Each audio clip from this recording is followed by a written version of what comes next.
Hey guys, my name is Alex Code. I'm an outdoor DP since almost 10 years now. And recently we put on our channel one of our new film.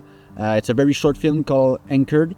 It's the story of Rain, a young guy living in La Tabatière in Quebec, a very remote place. And it's about the relation between him, his father, and his dog. So if you have a few minutes, go check it out. So I guess you guys loved it because we are already at almost 30,000 views. And it's been just 2 weeks that we put it out. So thank you so much. We really appreciate it. And we really appreciate the comments and everything. So thank you guys. And because you asked for it, here is the video about the lens we use in this short documentary. It's something that not a lot of people use those days. And I want to explain to you the choice that I made and why I use those lenses. So let's go. So let's start with the 58. A lot of people know this lens, but on the Helios name, so the Helios 58, it's a very popular vintage lens. A lot of character, a lot of swirly edges. But this lens is the original, so Helios copied this design. It's a design by Zeiss. The Zeiss Biotar 58 is a f2 like the Helios. It have nice swirly edges, very sharp in the middle. And I choose the chrome version, which I just find it cool. And why the Zeiss? It's mainly because of the coating. So you have a T on the lens, a red T. So this means there's the T coat from Zeiss. And there's also the T coat on all those three lenses. So the lens flaring effect is kind of similar.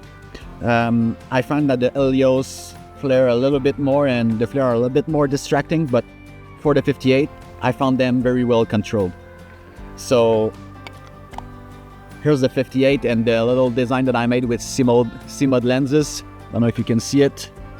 So it's very cool with Simmod. You can just put anything you want on the cap you order. So I call them the swirly. So it's Carl Zeiss Jena Biotar 58 f2 swirly. The second lens in this swirly lens kit is the 29. So it's called the Carl Zeiss Jena 29mm Pantacon. And I call it again the swirly with the f2.8. Yes, 2.8. So first of all, a lot of people will say that it's not a real Carl Zeiss Jena, it's a Pantacon. Yes, but this one strangely have the Carl Zeiss Jena branding. So I think there was a few of this version.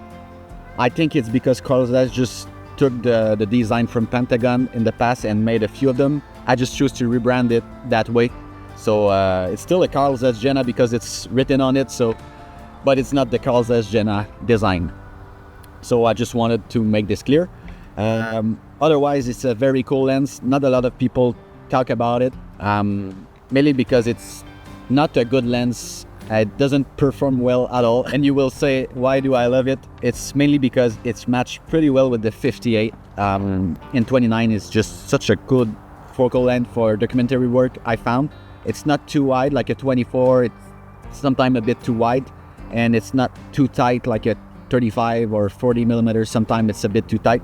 I found that 29 it's perfect. The edges are also like the 58, a little bit swirly. They are not sharp at all. The middle is quite sharp though, so that's what I like. The middle is great. Color rendition are okay, and the flare is also very good, well controlled for a small lens like this. So that's what I like. I don't really like big flary lenses. I found them too distracting. Lastly, in this kit, we have the Zeiss. This one is the Carl Zeiss Jena again, but the Flektogon. So it's the 20mm f2.8 with the swirly cap again. I don't know if you can see it right there. So again, I Cine it with Simmod lenses adapter. It's again a very nice lens. 20mm is nice for establishing shots. This lens have absolutely great color contrast, color rendition. Very nice lens. I think the Flektogon series is awesome. I made a lot of research and I found that this 20mm Flektogon matched pretty well with these two other lenses because of the edges. They are also swirly, so I love that. For sure, it's not a look for every project. So why those three lenses for Anchored, the film? First, it's a film that we didn't plan to shoot, which is weird. Usually we plan our stuff and we try to find a story, we meet the people before, stuff like that. But for this project, we plan to go there to film Vortex short doc for Vortex Optics, and we made it happen. We got some great shots. The documentary is called The Northern Pirates. You can find it on Vortex Optics channel. But we got stuck there because of the weather. It was bad. The chopper couldn't come and take us, so we were stuck there for 2 more days.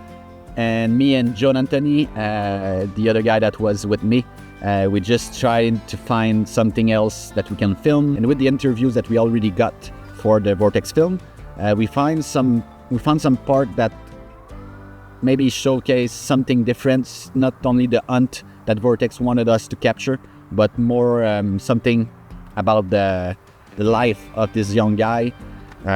So we filmed some more B-roll during those 2 days, and yeah, that's why we did this short film. And for sure, I wanted to film with vintage lenses, with those vintage lenses at this place, because mainly it's a very remote place. There's a lot of old basement, there's a lot of history in this place, so I found that a look with funny edges and a lot of grain could be very cool. They are also very compact, so for traveling it's great. We didn't have a lot of place in the chopper, it was very limited, so those 3 lenses are perfect for that. It's also a very nice set because you don't have too many choices. For sure, for wildlife shots we used I think it's 70 to 200 or 100 to 400, but all the other shots we had only 3 lenses, so we needed to focus more on the story instead of everything else, the look and the lenses that we want. I think it was just a great choice, and I really like how the film turned out. So yes, those are the lenses that I use. You can see here I have a M42 adapter to Sony E-mount, so maybe you were wondering what's underneath those lenses.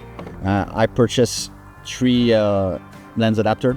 For sure you can just buy one and switch depending on the lenses you use, but I prefer to be ready to go.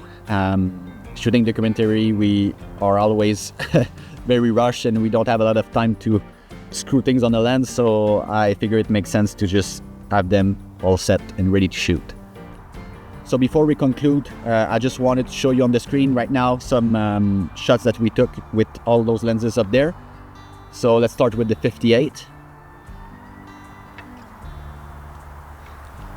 Now let's go with the 29.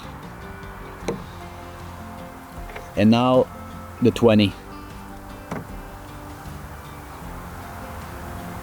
So I hope you enjoyed this video. Let me know if you want more video like this to explain how we shot some documentaries. If you didn't watch this mini short doc already, I invite you to go check it out. I will put the link here somewhere. And please subscribe, it helps a ton to produce video like this. And we'll see you in the next one.